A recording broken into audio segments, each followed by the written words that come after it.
ते कितपत योग्य आहे? काय माहितीये का, याच्यावर मी एकच सांगेन. काही लोक म्हणतात रामायण महाभारत नक्की घडलाय का नाही घडलाय. सर्वात महत्वाची गोष्ट अशी असते की ते रामायण आणि महाभारत वाचल्यानंतर माझ्या व्यक्तिमत्वामध्ये फरक पडतो की नाही. जर का मला ते आदर्श मिळाले आणि त्या आदर्शाप्रमाणे जर का माझ्यामध्ये तशा वृत्ती जर का उचंबळून आल्या तर माझा वैयक्तिक फायदाच आहे ना. मग मी जास्त फंदात पडतच नाही ना की ते नक्की झालाय महाभारत का नाही झालाय.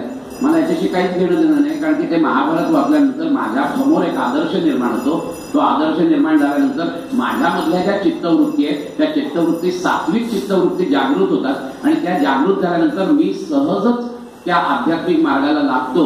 त्यावेळेला हा प्रश्नच उद्भवत नाही की तो कृष्ण आहे का, तो राम झालाय का, तो भरत शत्रुघ्न आहे, याचा कुठे संबंधच येत नाही. कारण हे सगळं विश्व जे आहे ना, सगळं विश्व शेवट तिथेच जाऊन मिळणार आहे. त्यामुळे मी तिथे जाण्याचा प्रयत्न करण्यासाठी जर रामायण आणि महाभारत मला येत असतील आणि मला जर का त्याचा फायदा होत असेल तर मागीचे हे सगळे प्रश्न माझ्या दृष्टीने खूप गौण आहेत. त्यामुळे शंकराचार्य साईबाबांना काय म्हणतायत याच्याशी आत्ताचे शंकराचार्यांची तुम्ही गोष्ट करताय माझ्या हाते ना. मी आधी शंकराचार्यांबद्दल नाही बोलत आहे, पण ती अतिशय थोर विभूती होती. आत्ताच्या शंकराचार्यांविषयी फक्त एवढंच सांगेन की ती गादी आहे, त्या गादीला मान द्यायला पाहिजे.